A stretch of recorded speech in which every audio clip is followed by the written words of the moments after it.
Galw'r aelodau I drefn yr eitem cyntaf yw'r cwestiynau'r prif weinidog, a dwi wedi cael gwybod o dan reol sefydlog 12.58 y bydd arweinydd y tŷ Julie James yn ateb cwestiynau ran y prif weinidog.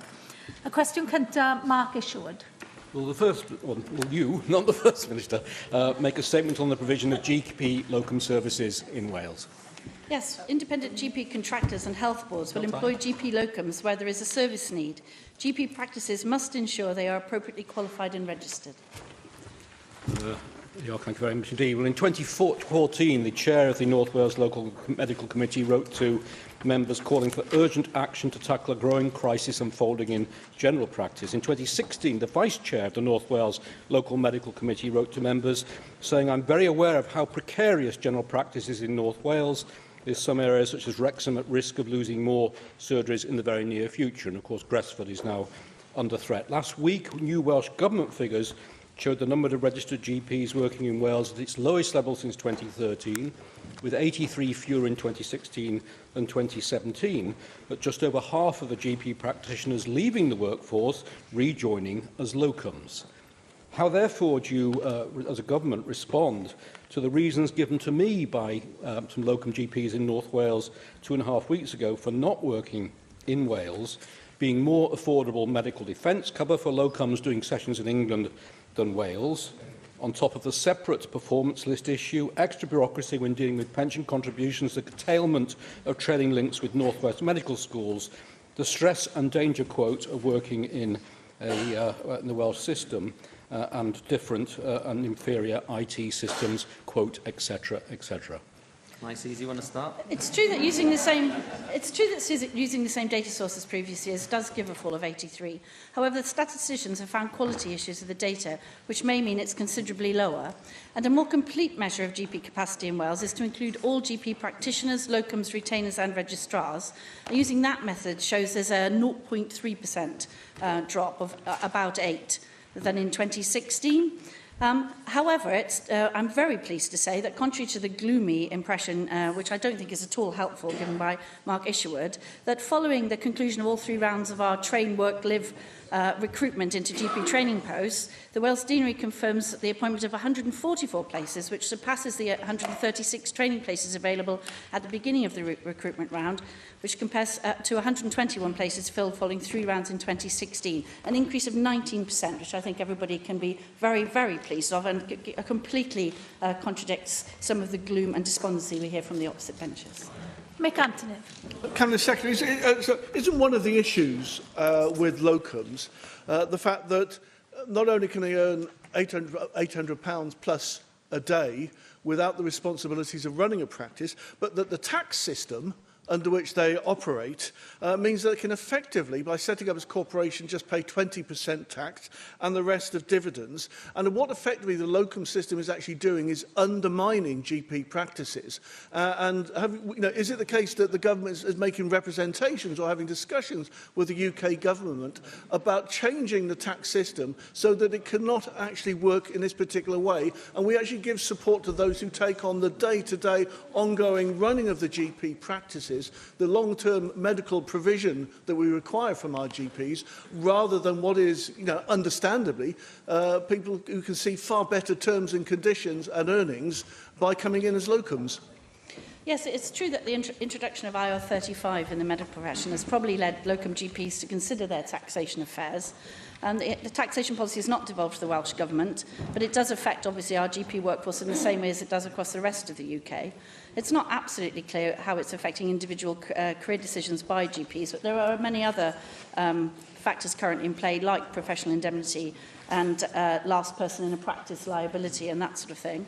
Of course, we have a different model in Wales as well to support this, and whilst the independent practitioner model has served us well for many years, many GP practices are finding it challenging to respond in the current situation. So we are looking at different ways of providing that, including employed practices and facilitating locums where younger doctors do want the flexibility that being a locum provides. So we are looking at very different ways of providing that alongside the multidisciplinary practices that we're also looking to implement in large numbers of practices in Wales.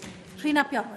Diolch. It was another sign of the pressure on primary care when those figures last week showed the number of GPs working full-time in our primary care surgeries in Wales hitting a low of more than 10 years. And I'm sorry, but I'm not as relaxed as you are about that. You said again today, as we've heard from government in the past, don't worry about the number of full-time GPs. We've got plenty of locums. Well, I'm afraid that's not acceptable, because what you have in a locum is somebody who will more likely work fewer hours for more money, and it undermines the sustainability of the NHS. Isn't it about time that we saw concrete steps from Welsh Government to stop the drift towards agency and locum working and put primary care on a more sustainable footing for the future? Well, again, I just disagree with the take that Rena Yorth puts on this, because, as I said earlier, there are a number of ways of looking at how many people work as GPs, as locum GPs, as retained GPs, as GP registrars in Wales. And many of Wales's medical centres are training practices who are responsible for training the next generation of GPs. And as I said in response to the earlier question, we're doing very well on our training, recruiting more than ever before and filling all of our training places, including in previously hard to recruit areas such as Ceredigion and so on.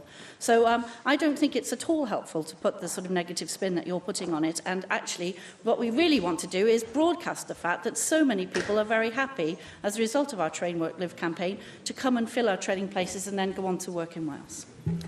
Cwestiwn 2, Mandy Jones. Diolch, Larry. Will the standing First Minister make a statement on the provision of social care in North Wales? I'm not quite sure what you mean by that, but social care plays a critical role in helping people live independently.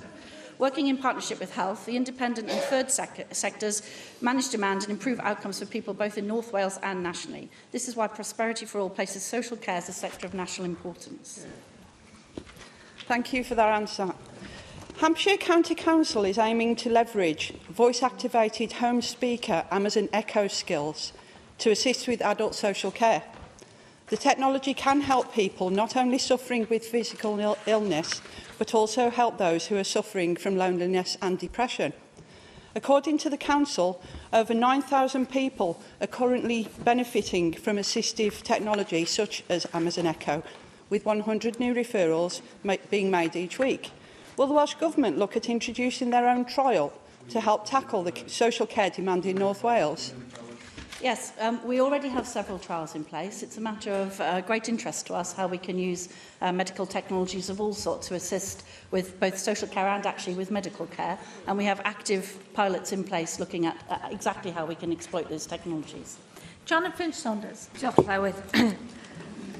Cabinet Secretary, alarmingly, social service departments in local authorities in Wales overspent by £383 million against their budgets in 2016-17, with Cardiff Council alone exceeding their budget by a staggering £190 million.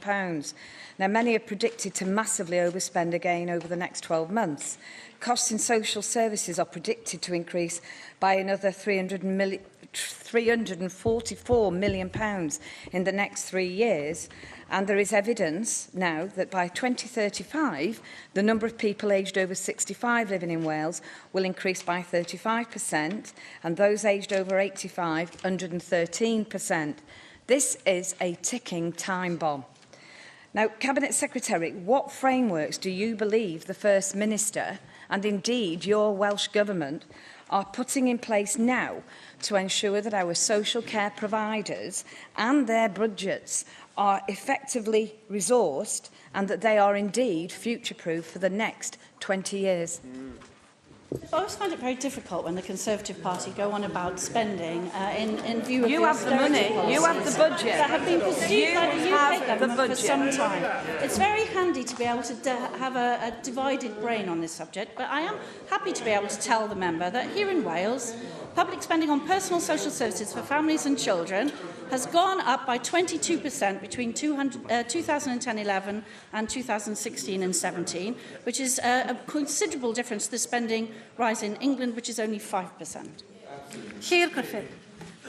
Well, I agree that the funding coming from London is insufficient. We clearly would agree with that. But the question is really, what is this government doing in preparing for the reality of this £344 million injection that will be required by 2020? Just pointing fingers and blaming others isn't really answering the question. Now, only last month as well, of course, we heard that one of the UK's largest care providers, Allied Healthcare, was in financial difficulties.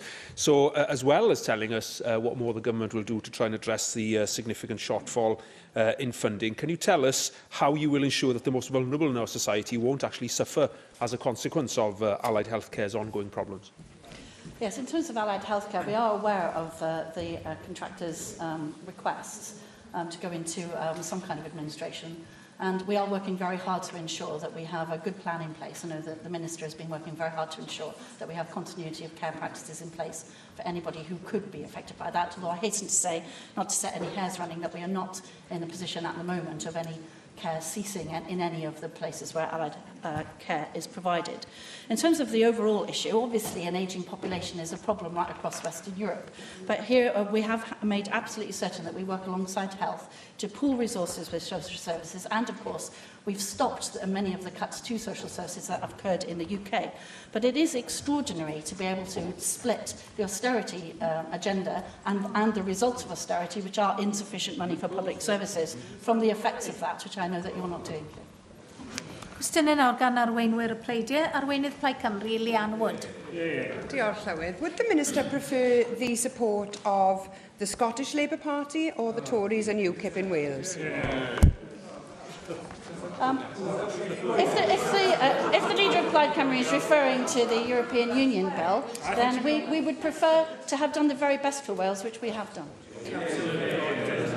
I'm sure the Minister is aware that yesterday the Scottish branches of the two parties in her government joined together to oppose Westminster. Instead, in Wales, Labour and the Liberal Democrats have caved in, given our leverage away and weakened the hand of people here in this country. On the 27th of November 2017, the First Minister said in this Assembly, and I quote, "We wouldn't accept a sunset clause. Who is to say that it wouldn't be extended ad infinitum in the future? It's a matter of principle," he concluded. A 5-year sunset clause now forms part of the agreement that your government has signed up to. Can the Minister explain, has the government lost all of its principles? No, I think, again, the hyperbole that's being demonstrated by Plaid Cymru here is really not helpful at all. Just to be absolutely clear, the Welsh Government has secured significant changes to the UK Government's EU withdrawal bill that protect the devolution settlement, which this party agrees with. Welsh ministers have come to an agreement with the UK Government that many areas already devolved will remain devolved. The bill as originally drafted would have allowed the UK Government to take control of devolved policy areas such as farming and fishing, and that is no longer the case. After months of intensive talks, an agreement has been reached, meaning that the Welsh Government will be able to recommend that the Assembly gives consent to the bill on the basis of an intergovernmental agreement and amendments to the bill that have been published and which do not say what the leader of Plaid Cymru is currently saying that they say. This is not my hyperbole. Those were the words of the First Minister. And this is nothing short of a Labour-Tory stitch-up. You were backed by Brexit believers while losing the support of every branch in your own party. And people in Wales can see that you've sold this country short. Westminster now have control over at least 24 policy areas, and many of those are extremely important to people's lives. Control over agriculture, environment, public procurement, all of those issues now sit in Westminster. The only conclusion that we can draw is that you believe that the Tories in Westminster are better placed to act in the Welsh national interest than your own government. Well, let me tell you, Minister, my party doesn't trust the Tories, and we don't trust Westminster with our farms, with our environment, or our NHS. Perhaps the Minister can enlighten us. When Westminster concludes a dodgy deal with Donald Trump, how does her government plan to stop them opening up our NHS to private companies now that you've given those powers away? Well, I'm afraid the Leader of Plaid Cymru has fundamentally misunderstood the powers in the bill.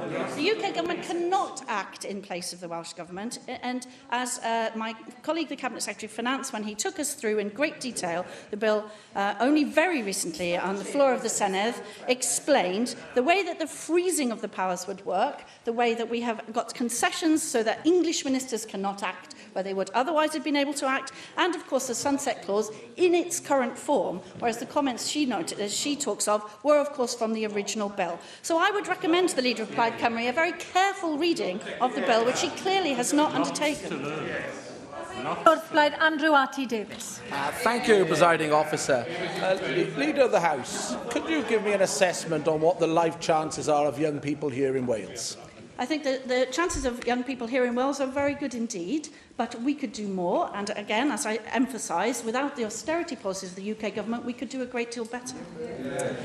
Well, Leader of the House, when it comes to education, many of the things that can be done to improve life chances for young people are within the gift of the Welsh Government, and sadly the achievement has been hindered by some of the policies that have been brought forward by previous Labour governments. But in the field of dyslexia, there's a real poverty of ambition in trying to improve the life chances of children identified with dyslexia in our schools.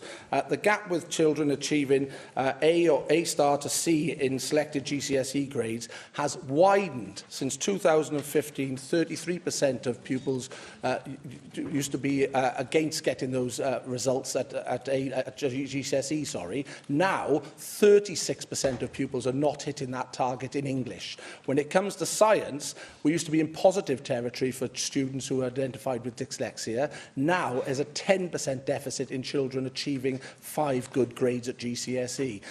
You don't need money to make that difference. You just need the policies in place to make the improvements. And over the last 2 to 3 years, we've seen a massive decrease in the number of children achieving the grades we'd like to see who have been diagnosed with dyslexia. Why isn't the government doing more in this particular field? Well, of course, that's the whole point of the Additional Learning Needs Bill, is to give support to those who are most vulnerable in our systems. But I do think it's quite extraordinary to say that it's not money, it's policy, because of course the policies for additional learning needs always involve additional support for the pupil. And it's it's an absolute fact that the more additional learning needs the pupil has, the more support they need and the more money that costs. But of course, we want to do the very best for all of the people in our school system, including the most vulnerable and those with additional needs, and that's what the legislation is aimed to do. Well, I've clearly identified how the gap is widening, and that clearly is unacceptable, especially over the last 2 to 3 years, where in English and science in particular, there's been a real deterioration. Over the border in England, they've introduced phonics as a policy area to improve the ability for children to improve their reading. And since 2011, 147,000 more 6-year-olds are benefiting from this policy area in England. From 2011 to 2016, that number is 147,000 children.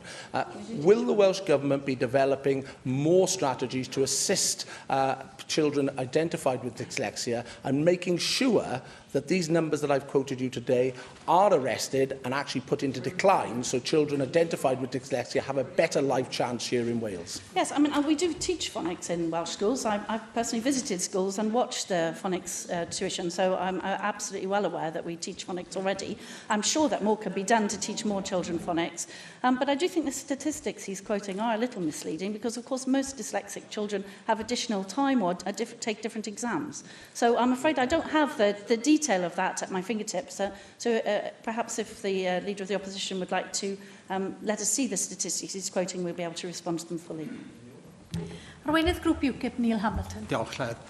It's always a pleasure to see the Leader of the House at the lectern, but I hope it doesn't mean that the First Minister is starting to become a bit demob happy. But I wonder whether the Leader of the House is aware that minimum pricing for alcohol is being introduced into Scotland today. And that has resulted in a bottle of Sainsbury's Basics London gin being increased from £10.50 to £13.13, a bottle of Asda Rich Ripe Red Wine from £3.19 up to £4.88, and 18 cans of Tennant's Lager, which cost £12 at Asda, will be increased to £15.84. These are significant increases by percentage, and does she not agree with me that this is going to impact disproportionately upon people with low incomes? And as I know she's concerned about the impact of austerity upon people, is this the right time to be adding extra burdens on them when one of the ways in which they try to alleviate austerity is to have a moderate drink? It's not going to affect the people who've got serious alcohol problems very much, but it is going to affect the overwhelming majority of people who drink responsibly. First of all, in his remarks about the First Minister, which I think were particularly ill-judged, the First Minister is, of course, on an extremely important mission to Doha, coming in on the first Qatar Airlines flight to Cardiff Airport, yes, exactly. Something which we're all immensely proud of. And Llywedd, I feel obliged to say at this point that when I returned to Wales as part of my professional career in 1993, the first sad task I was given was to work on the compelled privatisation of Cardiff Airport from a public sector because it was making such an enormous amount of money. It was an embarrassment to the then government. And I'm delighted to say that this Labour government has been able to put it back into the public sector, where, of course, it's gone from the very poor performance it had in the private sector to a sterling performance in the public sector. So I'm grateful to the leader of UKIP for giving me that opportunity to say.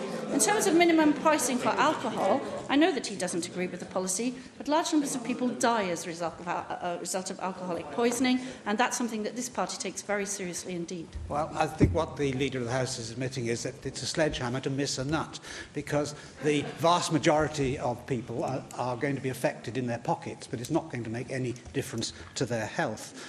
At the moment, 76% of the price of a bottle of whiskey is taken in excise duties and VAT. Of course, this is not a tax which is proposed to minimum price of alcohol, so the extra profit, if any, which is made will go into the pockets of the supermarkets. So there won't be a fund from which public health benefits could be spread by government policy. Surely a much better way of tackling this problem is to target the problem drinkers themselves rather than to impose burdens upon people who don't have a problem.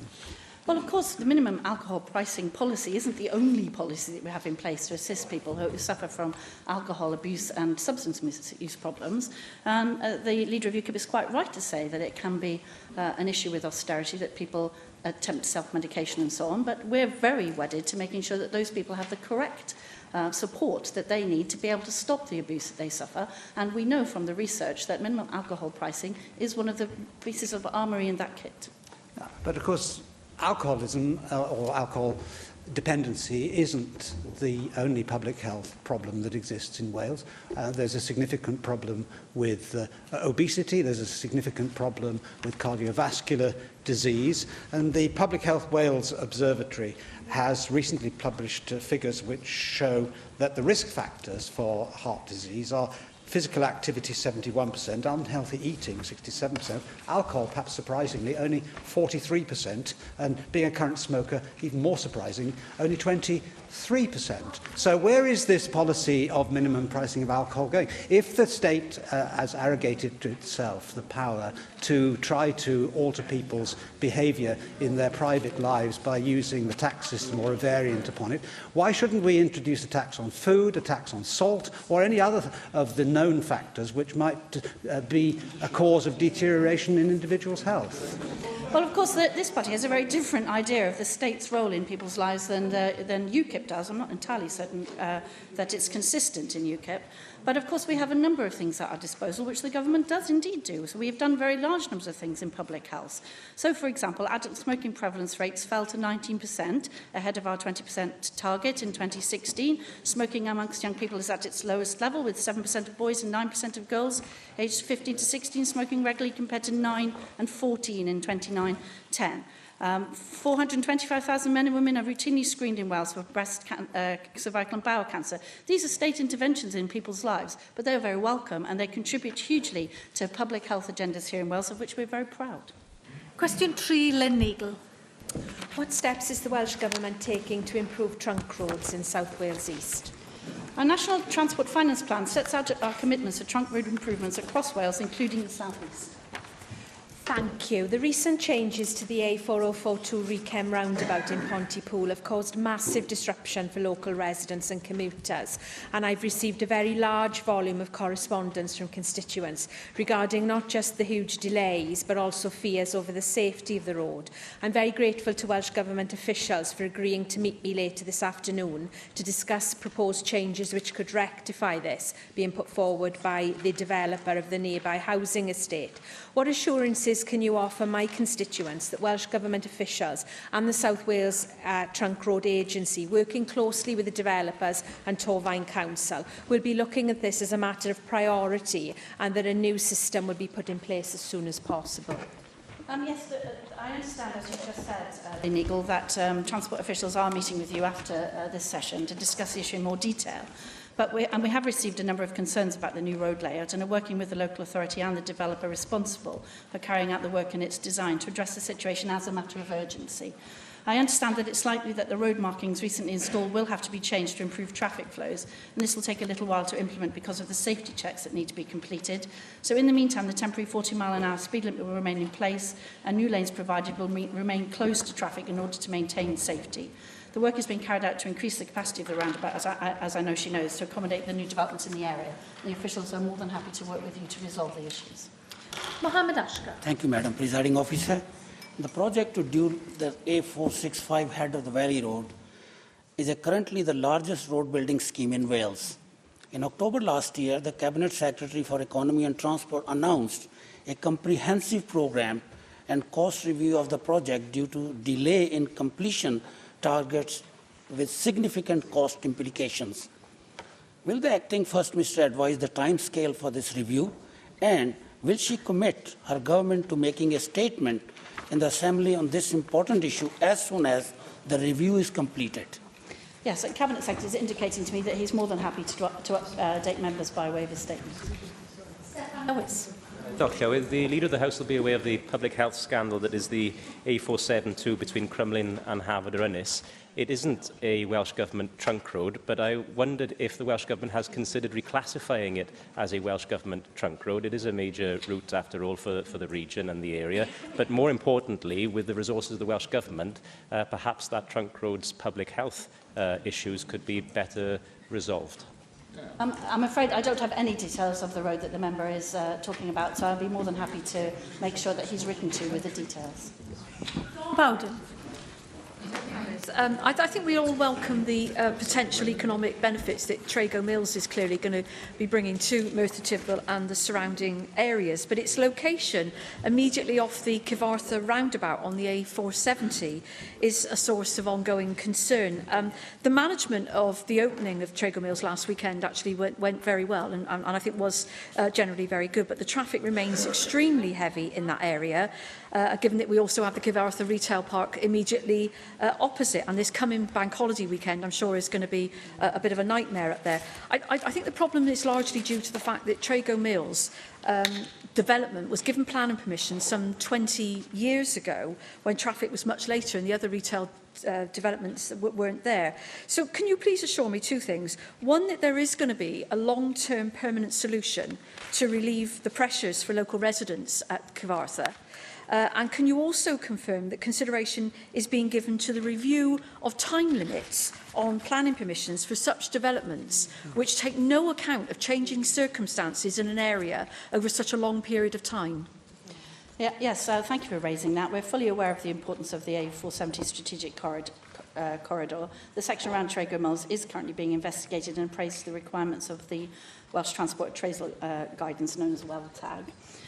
Studies are on hold at the present time whilst the unsettled traffic patterns and demands return back to average conditions following the opening of the Trago Mills store, which we know increased demand considerably. The bedding-in period is expected to last about 6 months, at which time the study will recommence by testing projected trends with those known post-opening of Trago Mills.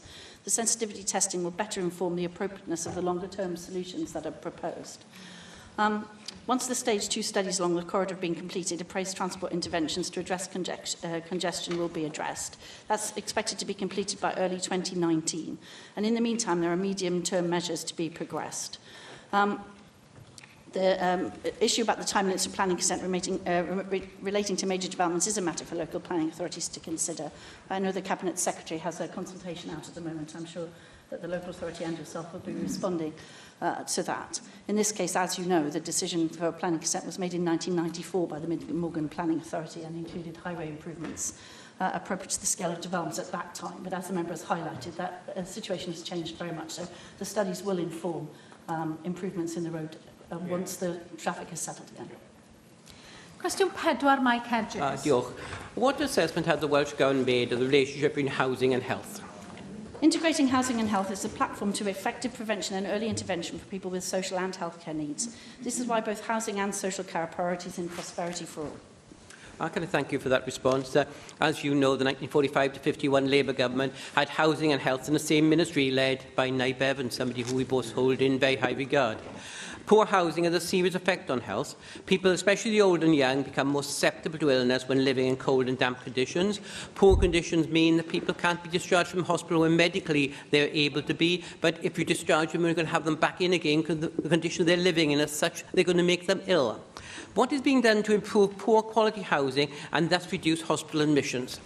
Yes, I absolutely agree. Poor quality homes can have a very significant impact on people's lives, particularly for those from the most disadvantaged communities. Quality standards, including the Welsh Housing Quality Standard for social housing, are critical to helping deliver the government's wider wellbeing agenda. The Welsh Housing Quality Standard will ensure that by 2020, more than 220,000 households in Wales will have a home that is safe, warm and secure. Currently, as at 31st of March 2017, 86% of social homes in Wales meet the Welsh Quality Housing Standard. The Welsh Government is investing a further £108 million of capital funding a year to social landlords to ensure that the Welsh Housing Quality Standard is achieved in the time period. David Melding. Thank you, Llywydd. I think this is a very important question. I thank Mike for raising it. 45% of accidents occur in the home, and accidents are in the top 10 causes of death for all ages, particularly high amongst children, after cancer, I think the highest, and older people. Now, in the many interventions that we make, for instance, installation of homes, social care visits, we should be making an assessment of the safety of homes because very, very many vulnerable people could be protected if we did that and thought about preventing accidents. Yes, I mean, the member raises an important issue, and as part of the Welsh Quality Housing Standard, of course, making sure that homes meet a standard where accidents are very much minimised is important. There are also a number of schemes for adaptations across Wales, and I'm delighted to say that in my own council, the speed of adaptation has increased out of all recognition from where it was 10 years ago. But the member makes a very good point, and we are very keen to ensure that as we develop new homes in Wales, the best safety standards are incorporated in the design. Bethan Said. Thanks. Shelter Cymru's guidance to private tenants about taking action if their home is in unhealthy or dangerous states, and I quote, "Firstly, you need to think carefully about whether to take action. In particular, consider whether your landlord is likely to try and evict you rather than to do the actual work." Although the tenants can then ask the council to send an inspector, they are still under risk afterwards if the landlord decides to throw them out, or if they have a grudge because they have taken that action. In that regard, will you look to taking putting legislation forward in relation to protecting long-term renters and encourage longer-term tenancies with clear and significant penalties for landlords if they take this type of action? Because, of course, we want to ensure that their houses are healthy, but if they are judged for taking action, then that is something we should all be concerned about. Yes, the member raises a very good point, and obviously we want people to be both safe and healthy in their homes, but also to have secure rental arrangements, because we know that insecure rental arrangements, particularly for families, contribute to long-term mental and ill health. And I know that the Minister for Housing and Regeneration has very much this in mind when we're looking at our new Housing Act that's coming forward in this Assembly too. Cwestiwn 5, Sian Gwenllian. A newch chi ddysganiad am yr adolygiad rhywedd sy'n cael ei gynnal gan Llywodraeth Cymru ar hyn o bryd? The review, which is being led by myself, will help ensure that gender equality is placed at the heart of Welsh Government policy, making and delivery, and that Wales becomes the safest place for women in Europe. Wel, dwi'n croesawu'r adolygiad wrth gwrs, cyn belled y bod deillianna yn glir ac y bydd yn arwain at wella cydraddoldeb, ac wrth gyhoeddi adolygiad mewn araith yn Rhydychen, fe nath y Prif Weinidog ddeud, fel ydych chi newydd ddeud, fod o eisiau gweld Cymru fel y lle mwyaf saff yn Ewrop ar gyfer menywod. Ac eto, dwi'n cytuno'n llwyr, ond mae troi'r geiriau yna yn reality yn gofyn am ymrwymiad ac ewyllus gwleidyddol cadarn. Ar hyn o bryd, mae'r agenda cydraddoldeb rhywedd yn rhan o ystod o'ch dyletswydda chi fel arweinydd y tŷ. Be di'ch barn chi am gael gweinidog sydd yn gallu canolbwyntio'n llwyr ar hyrwyddo cydraddoldeb i fenywod?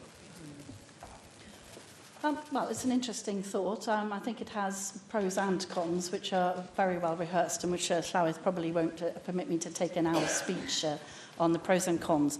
But what is essential, of course, is that any minister with responsibility puts it at front and centre of what they spend their time doing. The reason for the rapid review is to ensure that we haven't missed anything out, that there are no gaps, that we don't have any unintended consequences, but also that all of our policies are aimed in the same direction at the same time. I'm very much looking forward to receiving the first report in June.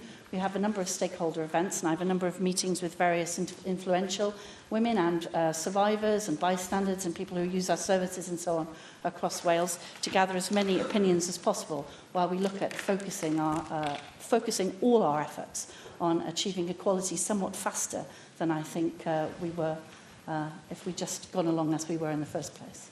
Susie Davis.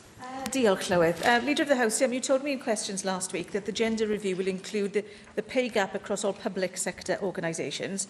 As just one of the top 50 companies in Wales has a female chief executive, that's the Royal Mint, I'd be keen to understand how private companies which used to be in public ownership, or at least have strong public sector connections, are being included in your review.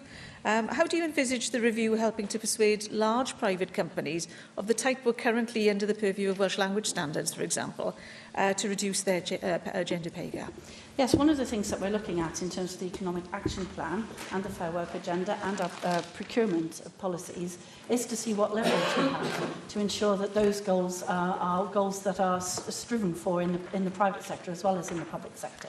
I do think it's important for us to get our own house in order first as well, but we are very much hoping both by soft influence and by direct leverage using our funding, which a large number of private sector organisations in Wales receive, to be able to shift that agenda rather faster than it currently appears to be shifting.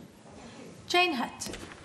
As Leader of the House, yesterday I welcomed a student pilgrimage from University of Wales Trinity St David's. They'd walked from Merthyr to Pontypridd and down to Cardiff. They had banners with the suffragette message, deeds, not words. In fact, the students were mainly from the University School of Fine Arts in Swansea. I think that's in Mike Hedges' constituency. And they presented me with their pilgrimage manifesto. They also sang Bread and Roses, which was very moving, on the Senedd steps.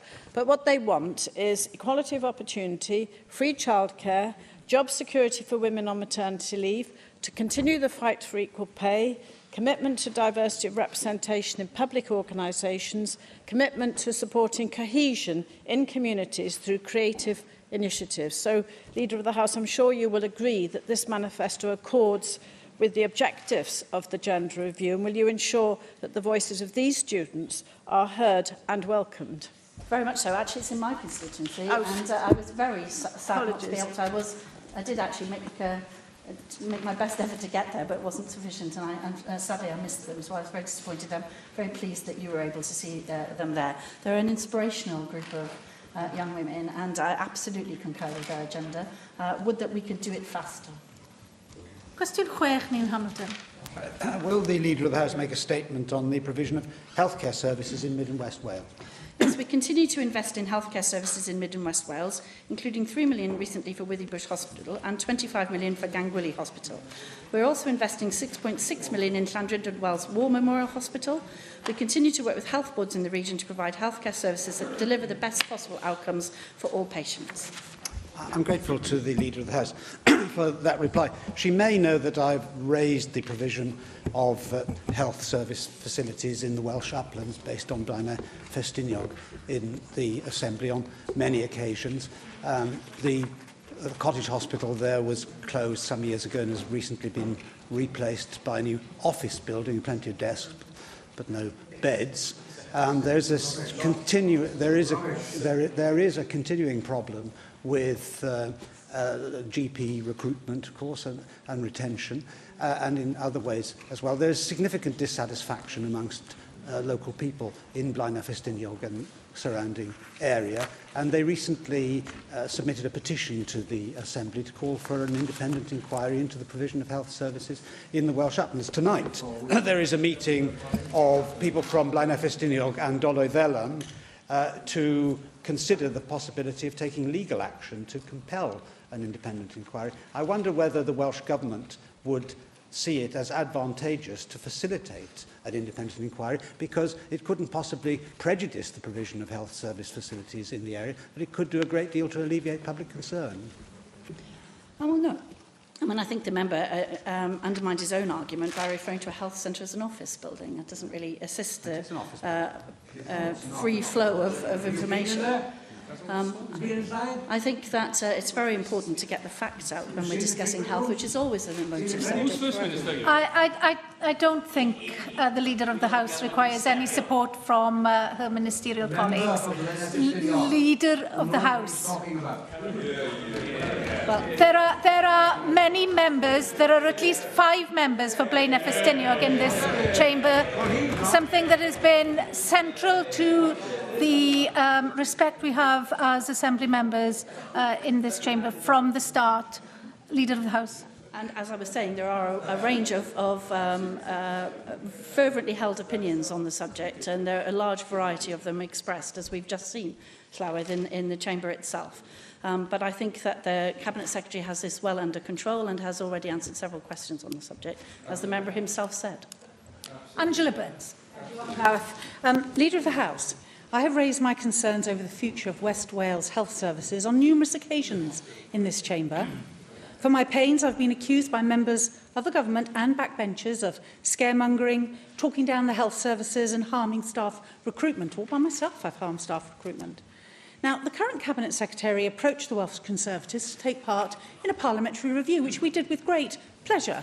One of the aims of that was to help to depoliticise the NHS in order to try to look for a strong future for the whole of Wales in the NHS. So imagine that wave of cynicism that swept over me this weekend when I saw Labour Assembly members, Labour MPs and the Labour political party campaigning outside Withybush and Llanelli to save our hospitals. Do tell me, please, Leader of the House, in your role as Chief Whip, what are we to look forward to? Will the name-calling of us here, if we have the temerity to argue about this, end? Will it continue? Will you be talking to your colleagues? But above all, are we going to look for rational debate, or will the Labour Party continue to scrabble for votes in a desperate attempt to try to mitigate the problems they know they're facing for a health service that they've been in charge of for the last 2 decades? Well, I'm really cross-born because you want us to be depoliticised. That lot, get a grip. The member makes a very good point about the conduct of public affairs. I personally do not indulge in any of the behaviours that she mentioned. I don't agree with politicising. Let's hear the Leader of the House, please. However, there is an open consultation. As I said, I know that the member feels very fervently, as do I, that sometimes politics is unnecessarily divisive and political, and I do not agree with personal remarks made about others in any shape or form, and I know that she agrees with that. However, there are, as I said, a range of fervently held views on any healthcare reform. There is an open consultation at the moment. A large number of people across the political spectrum have fervently held views on that subject and are making them known during the consultation period. The consultation period has a large number of weeks yet to run. I'm sure there will be more demonstrations and fervently held views expressed in that way during the course of the consultation. And then once the consultation is closed, we will have the opportunity to discuss the outcome of the consultation once the responses have been analysed. Question 7, Jenny Rathbone. What is the Welsh Government's response to the latest NUS research highlighting that the highest university dropout rate is amongst working class students? Yes, the Welsh Government recognises the financial barriers that can stop people entering higher education. That is why, following the Diamond Review, we have reformed student support so that new full-time and part-time undergraduate students are entitled to support equivalent to the national living wage whilst they study. The NUS report, class dismissed, getting in and out, and getting in and getting on in further higher education, is, I think, an important contribution to the debate that needs to concern us all.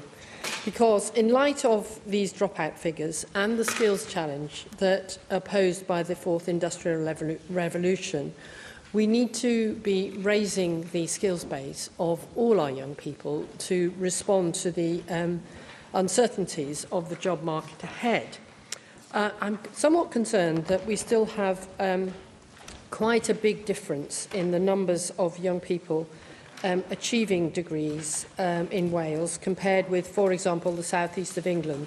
26.5% in Wales compared with 32, just over 32 in the southeast of England. And I just wondered how the Welsh Government can address this, because it's clearly amongst working class young people that we need to be getting them to take on further education. Yes, absolutely. Our new student finance package is supported by the National Union of Students in Wales and answers many of the questions raised by the review in England. It's the most generous in the UK and is designed to give more help towards living costs by providing the equivalent to the national living wage through a mix of non-repayable grants and loans. This means students can focus on their studies rather than worrying about making ends meet. Wales is the first country in Europe to provide equivalent living cost support in grants and loans to full-time and part-time undergraduates, as well as postgraduates. The total amount of full-time student support awarded for academic year 2015-16 was £797.5 million, which is an increase of 7% on the previous year. Our recent performance data suggests retention rates for undergraduate higher education students in Wales are improving. Data for Wales for full-time first-degree young entrants from low participation areas shows a reduction in withdrawal rates from 9.1% in the 2015-16 data to 7.6% in the 2016-17 data, because, as Jenny Rathbone correctly identifies, it's not just getting into university, it's staying there and being able to concentrate on your study and not be undermined or disadvantaged by having to work through your student life in a way that's unfair and disadvantages you in your future endeavours. So our support package is absolutely designed to do just that, because we want to support those communities who have the brightest children from whatever their background, to make sure that they can be the very best person that they can possibly be. Question 8, Jane Bryant. To promote heritage tourism in South East Wales.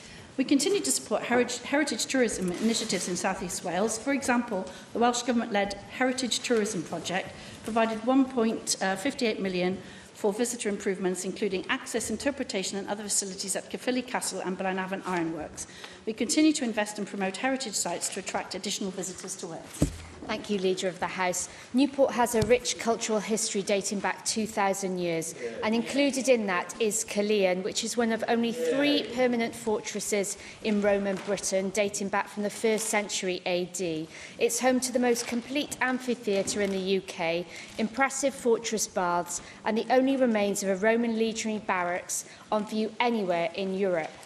The redevelopment of the Roman Legionary Museum was announced at the recent review of the National Museum Wales, and it's an opportunity to further promote and develop Caerleon's Roman heritage. How will the Welsh Government work with the museum and Cadw to attract visitors from across Wales and the rest of the world? Yes, I have to say I only very recently visited Caerleon Roman Works and Museum and had a thoroughly lovely time. I particularly liked the baths, and the illusion of people swimming in the baths is particularly effective. And for anybody who hasn't been, I highly recommend it. It's a very educational and pleasant day out, so I couldn't recommend it more. We have had initial conversations to consider the future of the heritage offer at Caerleon. We're going to be involving other partners in due course, as suggested by the Thurley report, to ensure a consistent and coherent experience for tourists. We're going to have central works to the roof at Caerleon will mean its closure for some months, unfortunately. The museum is working in partnership with Cadw and will continue to offer an excellent education experience for schools. The Roman Baths, Amphitheatre and Barracks will continue to be open to the public throughout the period of the museum closure. I can't recommend it highly enough. It's a really excellent experience all round and very educational. Diolch I arweinydd y tŷ yn ei rôl yn ateb dros y prif weinidog yr eitem.